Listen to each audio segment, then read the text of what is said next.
Pangarapin mo, yayaman ka dito, magkakapera ka. Oo, totoo. Maraming paraan yumaman bukod sa stapa at sa pangi-scam. At nandyan ang videography.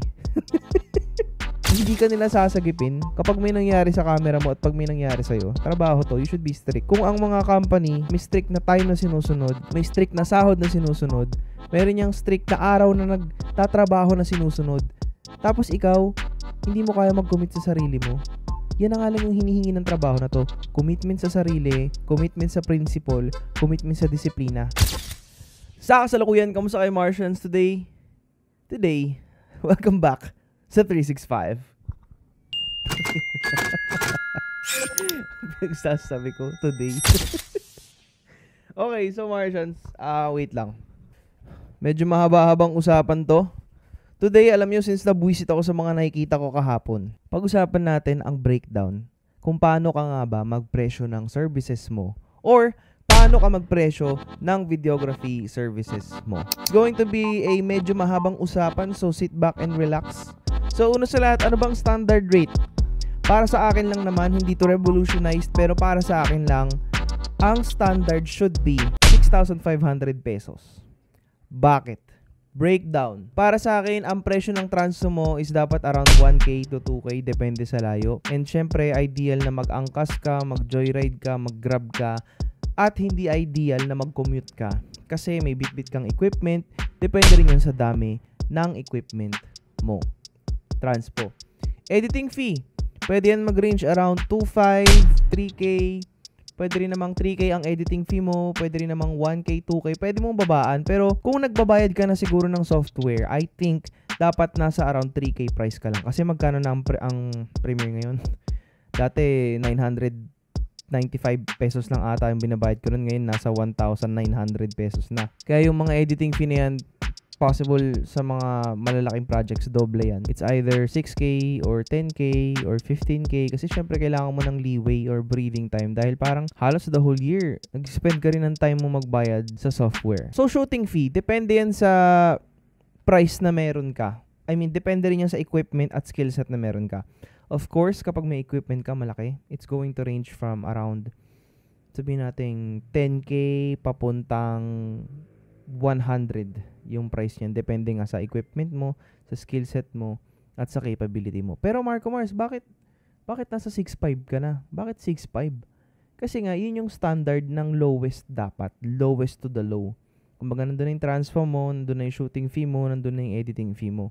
Kumbaga sa akin, sa shooting fee, pwede mo siyang kunin ng around 2K hanggang 3K. Depende to kung meron kang ilaw. Pag may ilaw ka, syempre medyo taasan mo. Pero mamaya mag-dive in tayo sa part na paano mo ba mapapataas yung presyo mo. But for now, I think ito yung standard 6.5. If you're a rookie or a beginner, siguro you can start with siguro 1K sa editing, 1K sa shooting, 1K sa transpo, tas 500 pesos na emergency. Sa akin, lagi ako naglalagay ng 500 pesos na emergency fund in case na walang pagkain, in case na transpo emergency, in case na pang-repair ng gamit. Lagi ako may sobra, kaya ang base price talaga is 6,500 para sa akin. Para sa akin lang Hindi pa kasama dito yung mga PA, yung mga extra camera operators, assistant, ganun. Kaya ayun. So, kung nagsisimula ka nga, ideal talaga, grabe no, diniretso ko na yung topic. Kung magsisimula ka nga, ideal talaga na gawin mo to for free. Sinabi ko na to kahapon, hindi ko na-explain ngayon. Pero, bago tayo dumating sa part na paano nyo patataasin, anong add-ons?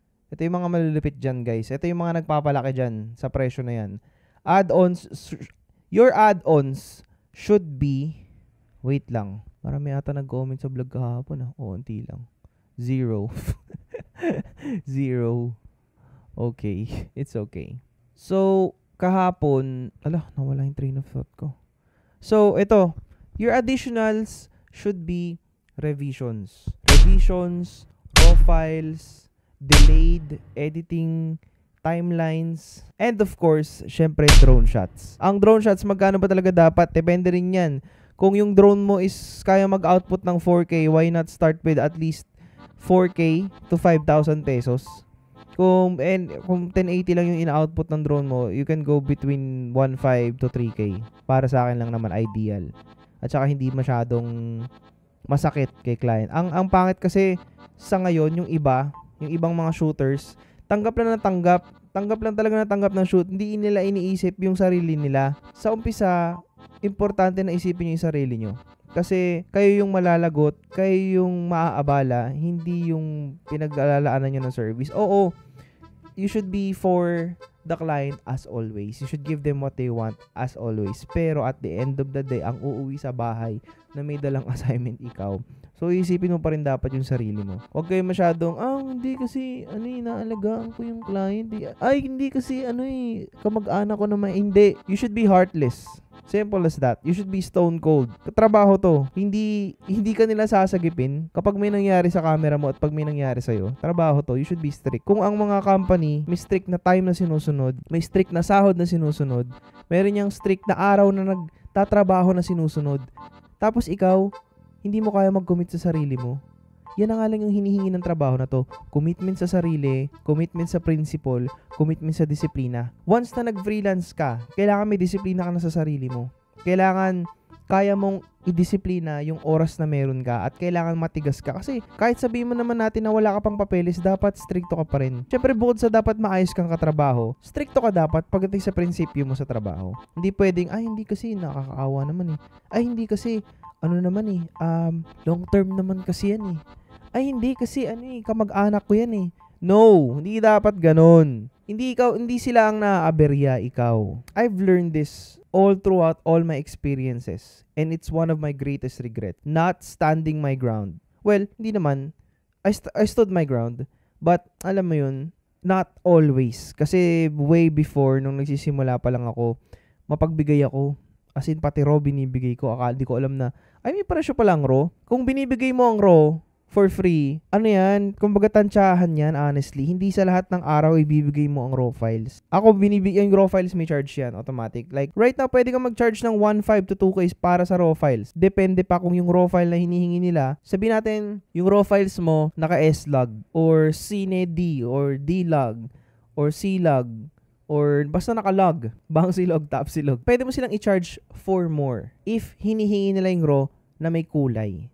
Kasi minsan may mga client na hindi alam na, bakit black and white yung sinend mo? Bakit? Akala ko ba raw? Bakit ganun yung raw black and white? Hindi po black and white yan. Log po yan. Log ang tawag dyan. So, para sa akin kasi it's gonna take a lot of time para i-convert mo yun into 709, into Rec 709. Thus, dapat doblehin mo yung price. If hiningi nila yung raw na Rec 709 converted, doblehin mo. Diba? May natutunan ka na naman kay Marco Mars. Siyempre, wag mo na rin kalimutan mag-like, comment, share, subscribe. Kung nakarating ka sa part ng video na to, I'm sending you guys nothing but blessing and abundance. Diba? Blessing and abundance, man. Yung mga natututunan nyo sa akin, ha? So, dapat, pag natutunan nyo, actually, tayo-tayo lang. Sa inyo lang. Tayo-tayo lang makakaalam. Wag nyo na i-share sa iba. Kasi minsan yung mga diskarte hindi deserve ng iba eh. Kaya tamang diskarte lang din. Yan lang masasabi ko. Ngayon, meron ako mga haters dyan na, hindi ang mahal magpresyo niyan. Hindi ako mahal magpresyo. Mistulang tanga lang talaga kasi kayo. Ganun lang kasimple yun, man. Yun yung nakakatawa, guys. Yung may mga nagsasabi sa akin dati, yung mga sinauna kong kasama. Dati kasi may mga kasama ako na sinasabi na, ang mahal mo magpresyo. Hindi ako mahal magpresyo. Aware ako sa ginagawa ko. Hindi ko to ginagawa dahil kailangan ko ng approval ng tao na, mura, tapos magaling. May magbibigay ba sa'yo ng medal at award for being mura and magaling? Wala. Hindi mo mabubuhay ang pamilya mo sa murang halaga. You should always aim for the best. Dapat kapag nag-freelance ka, hangarin mong yumaman sa ginagawa mo. Hindi yan trabaho lang just for a day. If tinitignan mo na trabaho lang for a day ang pag-freelance, videography, ewan ko kung saan ka dadalhin yan. Hindi ko sinasabing maging mayabang kayo or hindi ko sinasabing hindi ako humble. Pero most of my experiences humbled me down to become stronger. Para i-share to sa inyo. Para sabihin na, sinimulan mo na to, panindigan mo, pangarapin mo, yayaman ka dito, magkakapera ka. Oo, totoo. Maraming paraan yumaman bukod sa stapa at sa pangi-scam. At nandyan ang videography. Totoo yun. Videography, video editing, photography, may pag-asa ka. Sinimulan mo na eh. Bumili ka na ng camera eh. Pumaresyo ka na, nag-practice ka na, nagbayad ka na ng assets, nagbayad ka na ng software. May pag-asa ka. Hindi pwedeng dyan lang ang TF mo. Ang reason, ewan ko kung nakikita nyo ha, kaya yung mga kumpanya naglalabas ng bagong gear every year para may bagong tech. Pag may bagong tech, goal mo ngayon makakuha ng bagong tech. Paano? 'Di ba? Pipitsugin 3.5 na TF, mag-iipon ka ilang taon pa bago mo makuha. Hindi. Kaya ako minsan, pag may shooters ako, ini-aim ko lakihan yung TF eh. Ini-aim ko talaga. Pero alam mo yun, syempre sarili mo na rin diskarte. Hindi lang naman, dapat marami kang ring clients kasi talaga. Marami ka ring shoots. Hindi lang pwede isa, dalawa, tatlo. Dapat marami. You should aim for at least 5 to 10 shoots a month if you want to survive. But sinabi ko nga sa inyo, yung 6.5 na price, yung 2.5 dyan hanggang 10K, dapat tabi mo na yun. So kahit sabihin mo ng makalimang shoot ka sa 2.5 mo, meron ka ng 12.5. Diba? Kung makasampu ka ng shoot, meron ka ng 25K. 10 shoot, I imagine in 10 days. But of course, pag nandun ka na sa medyo seryosong level na, darating talaga kayo sa point na ang TF nyo in a day is 10K. Or 8K, minimum nyo na 8K siguro. 8K, 10K, tapos hindi nyo rin masasabi pwedeng 75K ang TF nyo sa isang araw o 100K. Depende sa mga nangyayari. Depende rin yan sa mga connection mo. Pero kasi ito pro tip. Bago tayo pumunta dun sa how to increase your TF, hindi po lahat ng nakikilala nyong client may promising future. Madalas yan sa events, lang yan, pansamantala lang talaga, hindi yung pansamantagal. Pero kapag yung client yung businessman, may chance yan. Or corporation, may chance yan. Or kapag company, may chance yan. Or pag food business, may chance yan. Pero pag sa events, kung ang client mismo, ilan ba ang events ng tao sa buhay niya? Tsaka ilan ba ang, tansyahin mo rin, i-profile mo rin, ilan ba yung friends niya na mukhang may potential na maging client mo? Diba? Ganun yun eh. Madalas kasi sa mga young shooters out there, napapangakuan kayo ng project na hindi pa naman nangyayari at hindi naman talaga mangyayari para mahingan kayo ng discount. Ganito yung technique. Kung ang standard price 6.5, taasan mo, gawin mong 8.5, 7K. Pag nanghingi ng discount, bawas mo. Basta yung pinaka-base mo 6.5, malinis sa'yo na yun. May transpo ka, may food ka, editing fee ka, may shooting fee ka. Malinis. Gusto magka-assistant, dagdagan mo pa yung TF mo, taasan mo. Pero dito na nga tayo sa how to increase your price. Una sa lahat, gumawa ka ng magandang portfolio. Hindi Google Drive, hindi compilation ng Google Drive.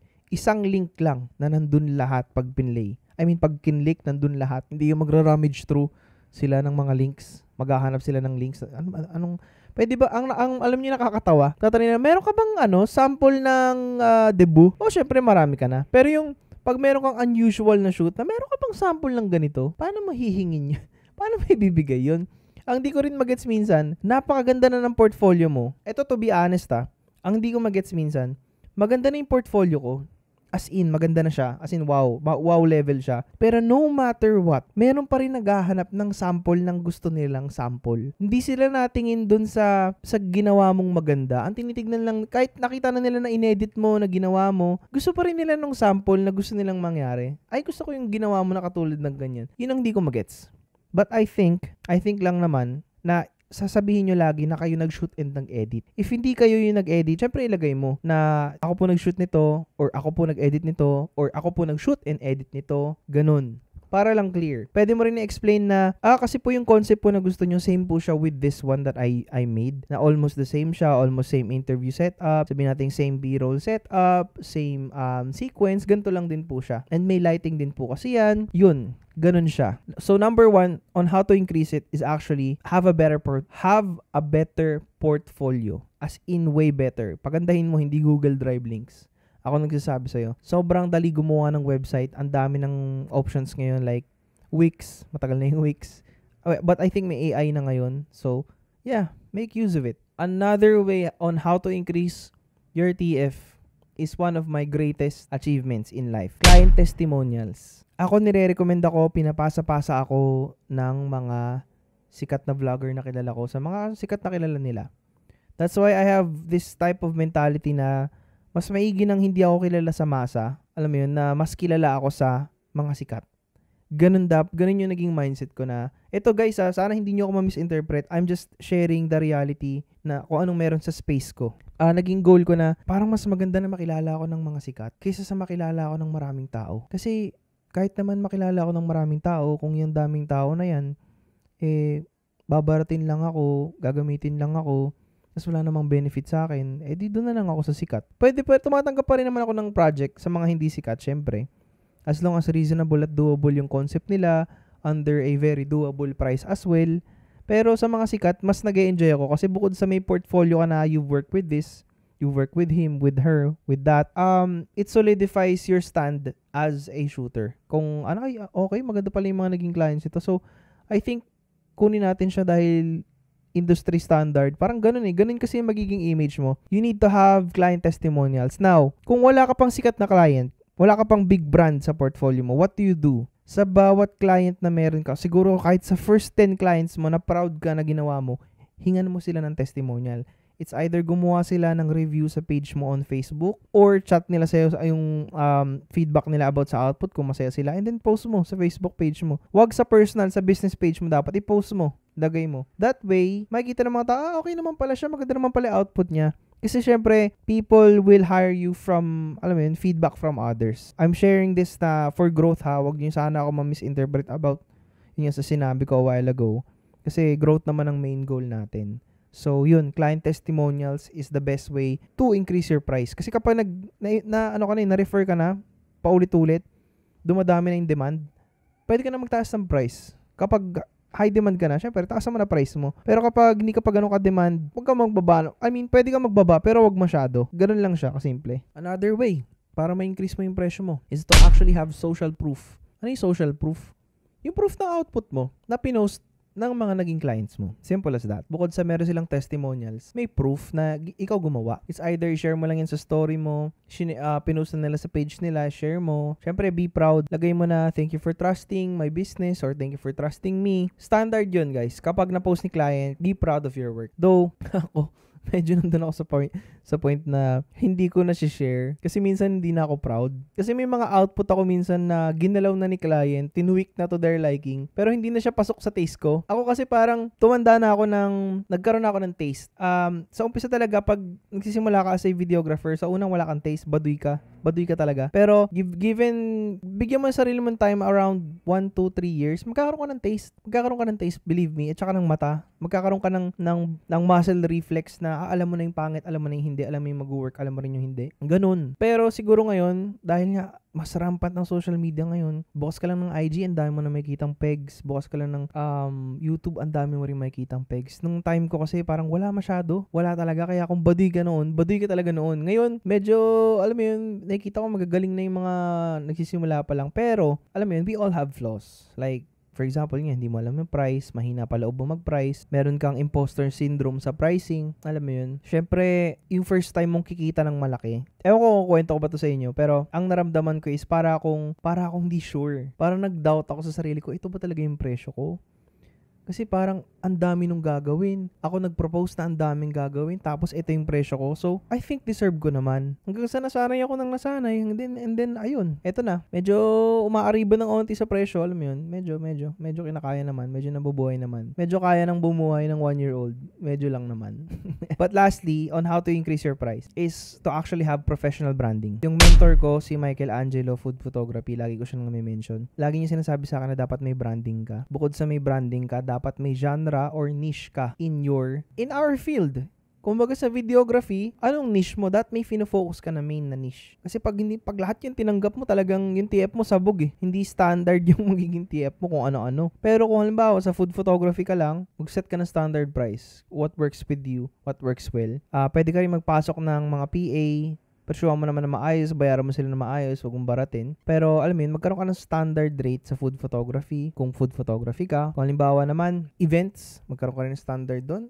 May standard pricing doon. Pero kasi ang dami na nga, saturated na rin kasi. Pero alam mo yun, nasa galing nga ng portfolio yan kung kukunin ka. Pwede ka rin naman mag-corporate kung ang mga ginagawa mo is mga AVP, mga interviews, ganun. Pwede. And of course, kapag mga vloggers, mga content, mga reels, mga YouTube videos, yun, pwede ka magkaroon ng standard rates. Always have professional branding kung para saan ka. What are you going to be known for as a videographer? Ikaw ba yung travel videographer? Ikaw ba yung real estate videographer? Ikaw ba yung videographer on food? Ikaw ba yung videographer for corporate? Ganun. I-focus mo. Kailangan mo magkaroon ng at least siguro 2 to 3 niche na okay ka, na sureball ka, na confident ka kahit presyohan mo na 1,000,000, sure ka. Ganon. Feeling ko ganon. Para sa akin, ganon. So, I guess, today, yun yung natutunan nyo sa akin. Yun lang naman na i-share ko sa inyo today. Na-realize ko kasi bakit wala akong, so, bottom line, paano magpresyo ng videography services mo? Is yun, 6.5. Breakdown, 3K editing, 3K shooting, 1K transpo, 500 emergency. Bakit wala kang actual parameters? Soon. Sasabihin ko yung actual parameters. Pero kasi, I'm at a point na hindi ko pa pwede i-reveal yung TF ko. Kasi, inaaral ko pa siya maigi. What works well among everything? Ano yung pwedeng maging general TF ko? Bakit hindi ka nagpe-presyo per hour? Hindi ko rin alam. Kasi, pag uwi mo naman, mag-edit ka pa rin eh. So, paano yun, di ba? Paano yun? Katulad ngayon, medyo frustrated ako kasi may mga projects ako na napakatagal na. Hanggang ngayon, ginagawa pa din. My God. Anyways, kung nakarating kayo sa part ng video na to, alam nyo na, sana may natutunan kayo. I'm sending you guys nothing but blessing and abundance. And sa pagkatapos, that is it for this vlog. Make sure to like and subscribe para may good vibes. Yun lang naman. Kita-kits tayo bukas. Peace out.